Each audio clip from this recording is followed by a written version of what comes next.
What's going on, guys? Today we're in London. We're outside the Peninsula Hotel, and we're going to be asking members of the public what they do for a living and speaking to entrepreneurs and see how they started and see how they've bought cars like this lovely Rolls Royce here. So come, follow me, let's go. They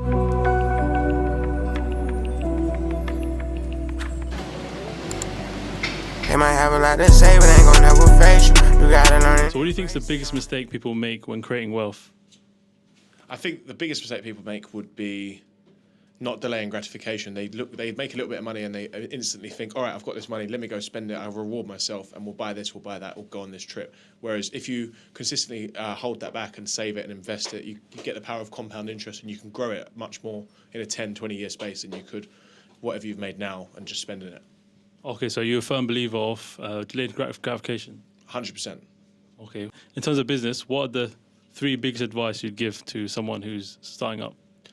Three biggest pieces of advice I'd give to someone starting a business, I would say, would be make sure you're honourable and a man or woman of your word. That's number one. Whether it be, in fact, not even business, just in life, you've got to make sure anything that you say that you stick to completely, especially in business, because if you don't do that, people are going to know you as a liar and they're not going to want to deal with you. Number two probably goes back to the delayed gratification thing. It's just, you've made a bit of profit or a lot of profit. Don't just go and spend all of that on, treat yourself, because you have to reinvest that. If you reinvest that, you can grow. And then number three, I would say, is don't expect everything to happen instantly. People overestimate what they can do in a year and underestimate what they can do in 10 years. There's a lot to be done. There's a lot to be done in that 10-year time frame. If you expect everything to happen now, you're always going to be unhappy. Yeah. Nice, appreciate that. Hi guys, today we're here with Adam Smith. How you doing, brother? I'm good, thank you. Very good indeed. Yeah, enjoying life. And how are you? Nice. Yeah, I'm good myself. Good. So I just wanted to ask you, so what's the best piece of advice you've been given from a mentor? That's a good question. Probably to live your dream and be passionate.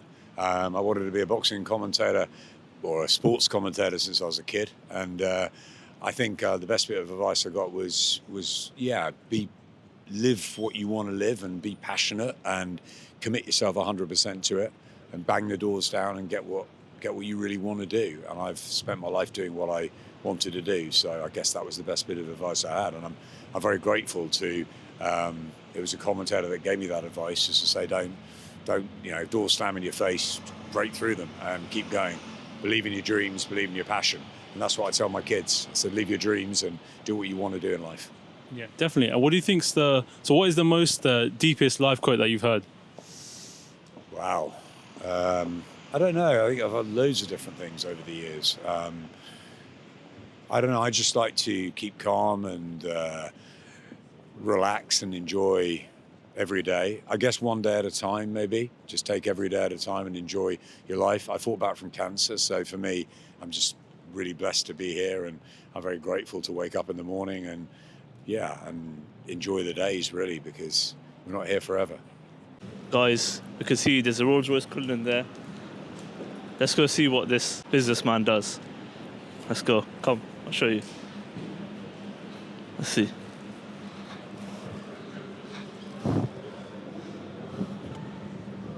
Good evening, sir. Is it all right if I ask a few questions about entrepreneurship and business? You just approach people randomly on the streets? Yeah, we're just finding out how people become successful and buy cars like this Rolls Royce Cullinan. What do you do for a living? We're a chauffeuring company, so the cars are business for us. So that's quite different to someone just having a car, I think, to be honest. Okay, how did you get into this trade? I started about 20 years ago now. I had a friend of mine come to me, and he had a high-profile person come to the UK, and he asked me if I can supply a car.